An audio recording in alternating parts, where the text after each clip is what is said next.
Are you looking to retire in Florida?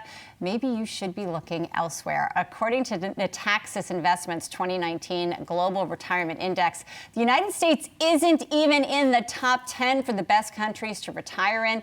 Joining us now to discuss these results is Edward Farrington, the Executive Vice President of Nataxis Investment Managers. So, Edward, I guess let's just cut to the chase.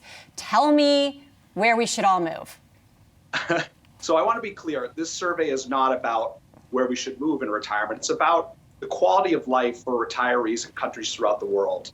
And the concept is to be able to look at the systems that lead to these qualities. And what we find is that this study spurs a good conversation. What can we learn from places like Norway and Sweden and Ireland that we could apply here in the US? So let me just give you a backdrop on some of the results. We've been doing this for about 7 years.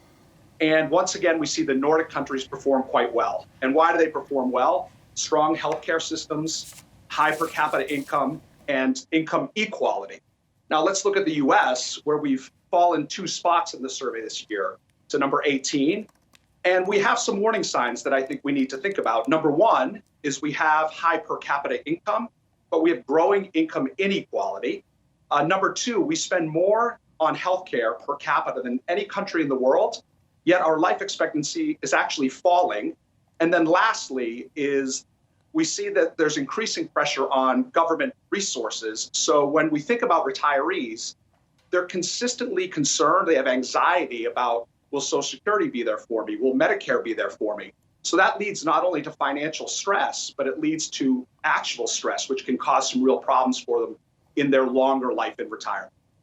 Well, and we're thinking about the financial choices that individuals need to make, but also that organizations, pension funds and the like need to make in terms of meeting the retirement goals. We've all heard kind of the math on you assume a 7.5% return in a world where rates are this low. It's going to be hard to achieve that. What are some of the steps that you think, maybe let's take the pension side of it, these bigger organizations need to be taking to try and meet this funding gap that continues to widen as our population ages and as a lot of the investments that these folks are in are not returning the kind of, are not generating the kinds of returns that they need? Yeah, you've nailed it. There's so many pieces to touch on in that question. First and foremost, we know that there's a role for governments, for employers, and for employees in preparing for what will be a very long life in retirement. I always like to point out that if you're a couple at the age 65 in the US, there's a high likelihood that you'll still have someone in that family alive well into their 90s. So even at 65, your time horizon's 35 years. The only way to counteract that is to have systems that help people save a lot, save early. So when I look at the pension side, making sure that people are engaged in their workplace savings plan as early as possible. So creating incentives like making sure we defend the tax incentives inside of defined contribution plans like 401ks. Things like auto enrollment, auto escalation, these features that employers can put in place that help create better and stronger behaviors. Now, going to the other side, the financial side, low interest rates can feel like a great thing, but if you're trying to live on a fixed income and your rate of return is less than 2%, it forces you to stretch your risk budget. So you're taking more and more risk by moving into riskier asset classes like equities or even thinking about private investments to try and create that or make up that income gap you're not getting from interest rates. And that can create, again, not only potential for a downdraft in your overall account value, it can cause anxiety. And we know as people age that that's not a great thing. So it's a really good question. It's something we need policymakers, employers, and individuals to address.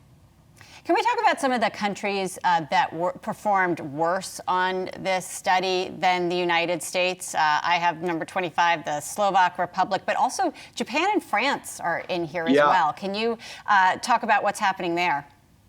Yeah, Japan is one I love to talk about because when we think about one of the metrics that should give great concern to many of the developed nations, it's the idea of an old age dependency ratio.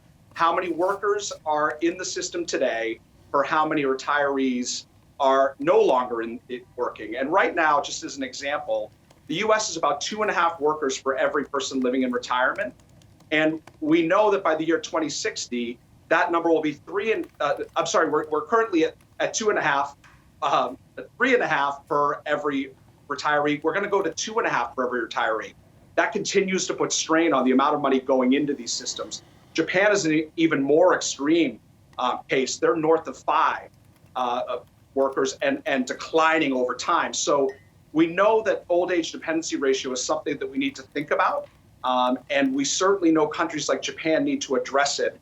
How do you address it? You think about things like immigration. Is there some way that immigration can help fill the fact that your population is aging and you need to bring in more workers?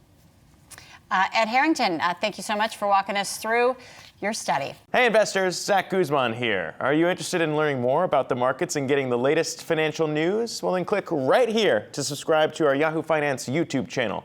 Get the latest up-to-the-minute market analysis, big interviews in the world of finance, and information on how to manage your money every day wherever you are.